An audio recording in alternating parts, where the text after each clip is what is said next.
Hello and welcome to another video. Today I'm going to be reviewing Mould King. So a little bit of a story about Mould King.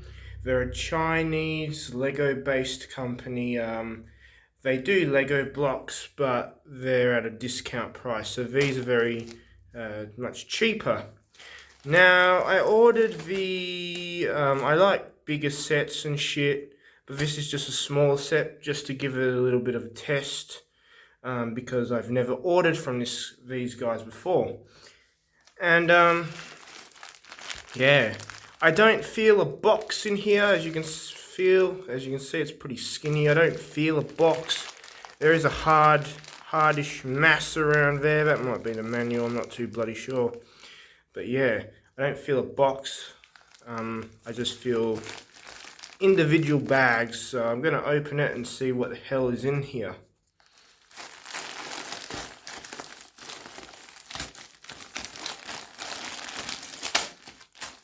Okay. I was I'm not gonna lie, I was sort of expecting numbered bags, but these aren't bad. It has some writing in various languages there. Yeah. I think they're various languages. Here is a manual.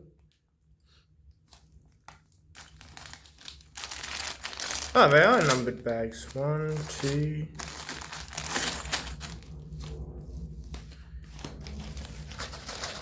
There's one more in here.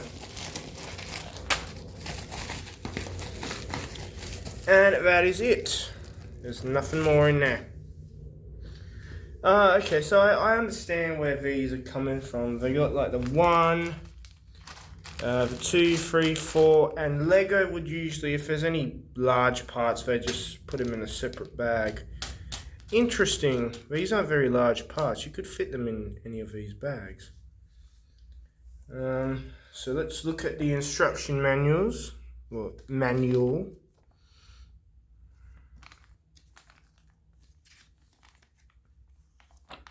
Looks pretty similar. There is a bit of my phone's not picking it up. What's that? Oh, some stickers. They hide them in the book. 0, 1 instead of just the number 1.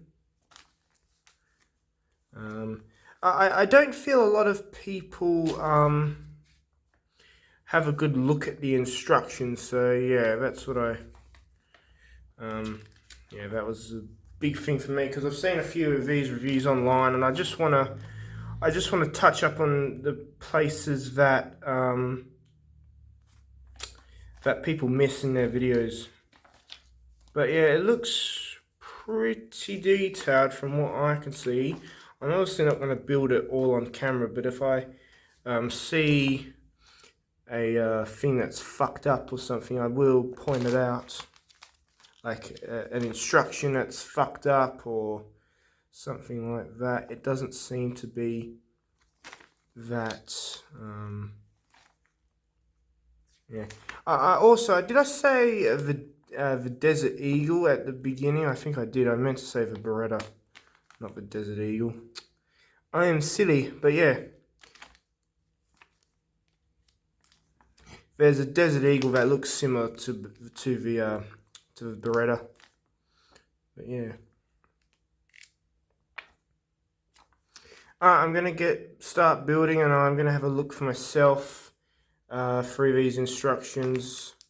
But yeah, those are the instructions, but the pieces, they look fine. They look absolutely fine.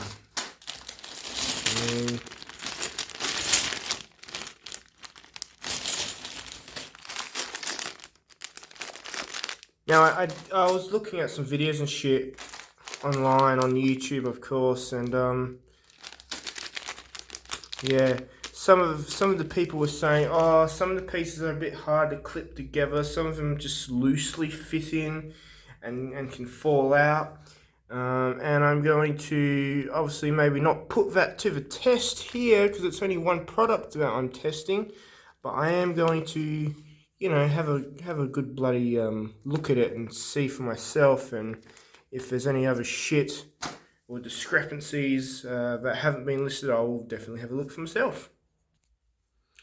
Also, just before I start building, I am a numbers bagged person. Like, I like to build shit in series, like big, you know, bag one, big bags, especially the big sets. If I have like bag one, like multiple ones, I would like complete a section of bag one and then go to bag two, then go to bag three, go to bag four, obviously. But yeah, these rip open just like normal bags. And yes, I build on the floor. Stop judging me, my floors are clean. Is there a piece in there? I thought it was a piece. Yeah, anyway, I'm going to start building, see how easy it is, and if I get frustrated, I will come back. Okay, I have figured out how they do their bagging system. So bag one was that bag, two was that bag, three was that bag, four was that bag, and unnumbered bag was that bag.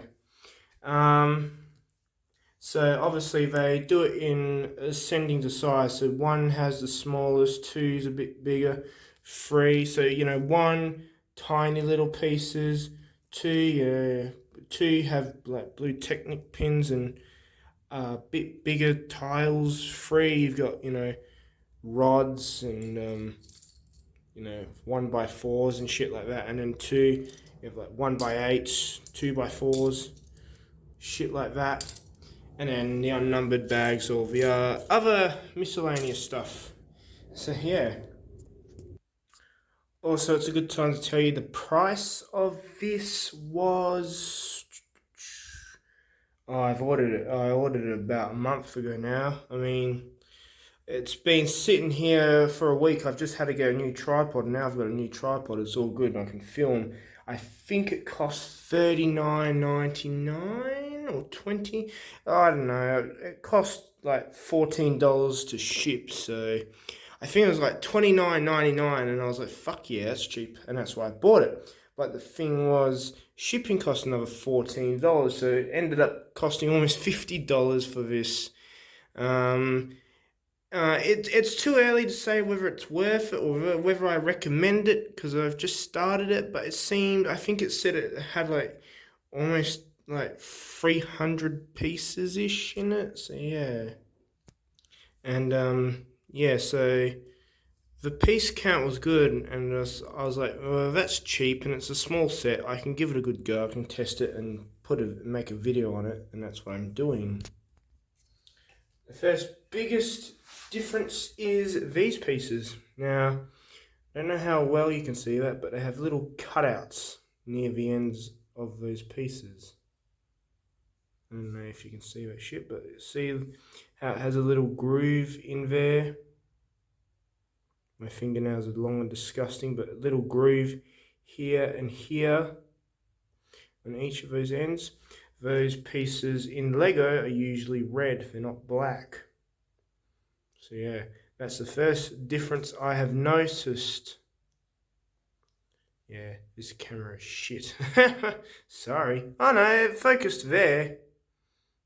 No, wait, why won't you do it for me now, bastard? I think you guys get the general picture. Another little difference I've noticed is with these Technic rods, you really need to focus here, camera. They end so suddenly. Like, they're so flat.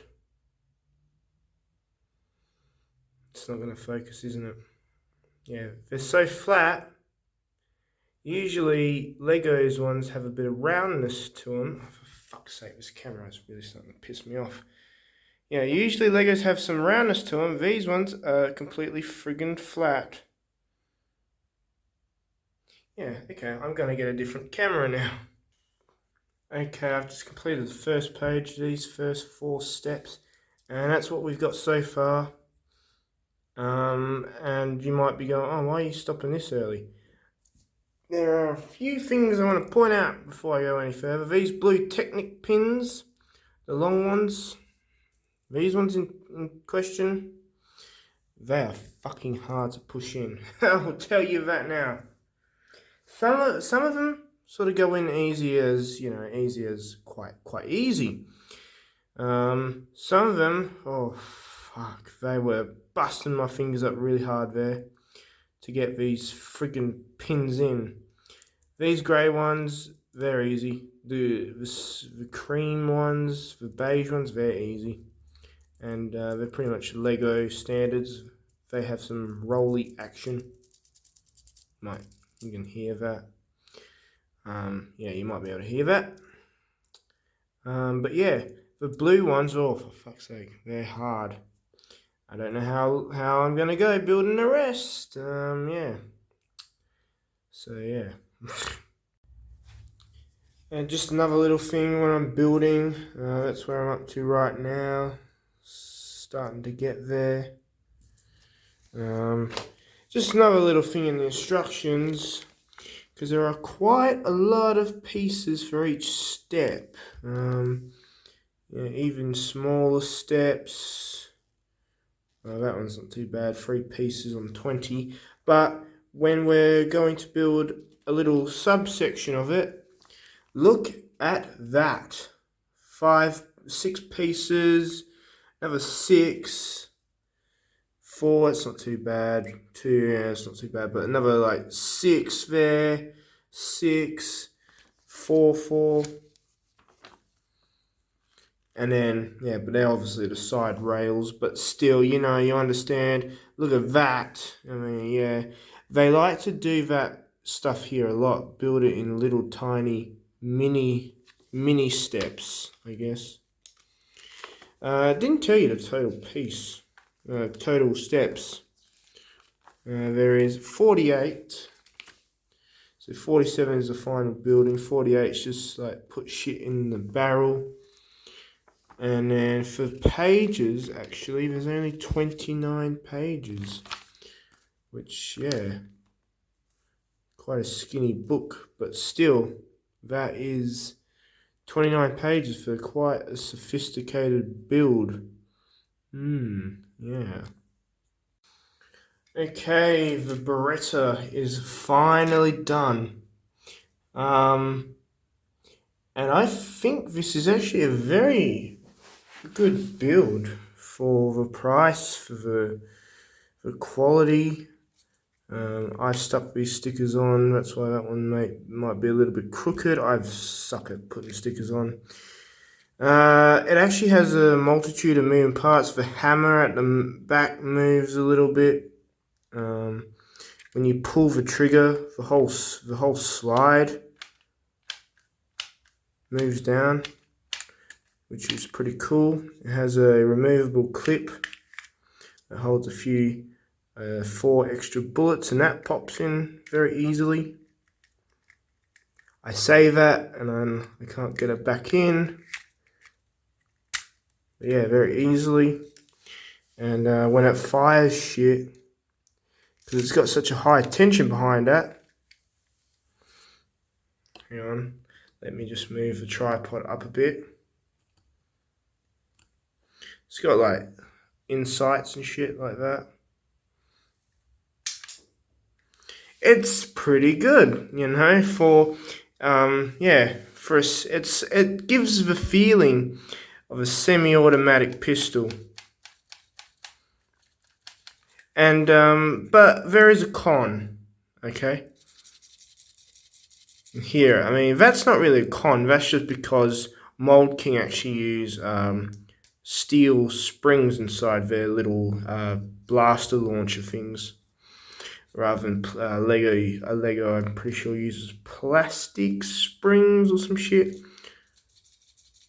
So when you do shake it a bit, it does have a little bit of a noise. But yeah, I'm very happy with that. Hey, it's very,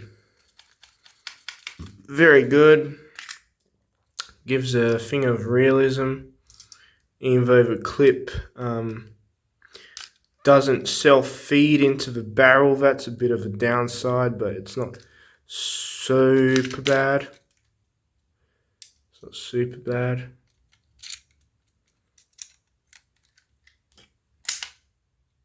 Oh, where'd that go?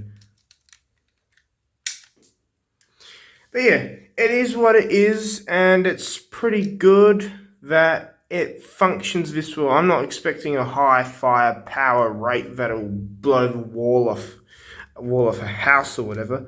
But yeah, it's very good for what it is. The Beretta M92. The hammer is functional, as I've said. The rack is functional.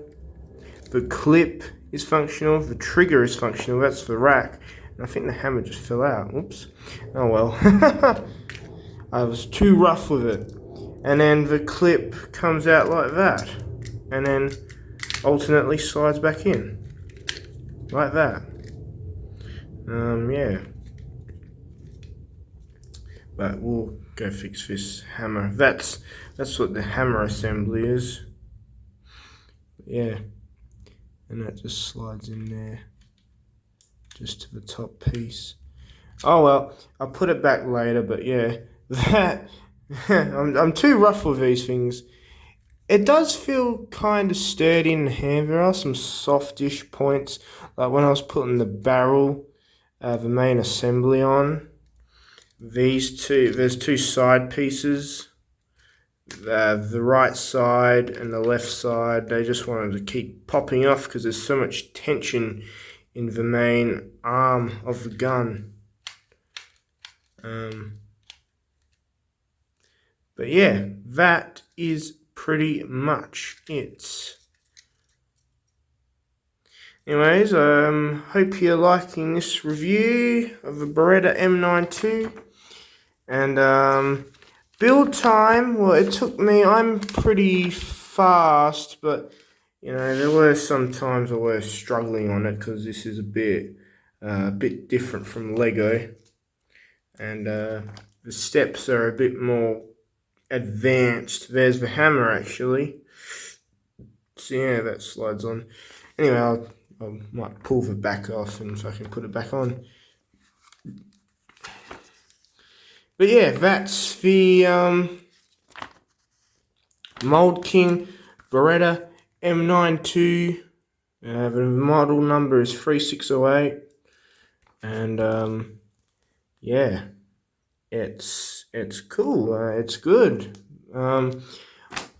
Final thoughts, would I recommend this? Well, it really depends. I mean, what do you want? Do you want a gun? I mean, is it easy to build? Probably not for beginners. It's probably more toward even the advanced sort of Lego builders, intermediate to advanced.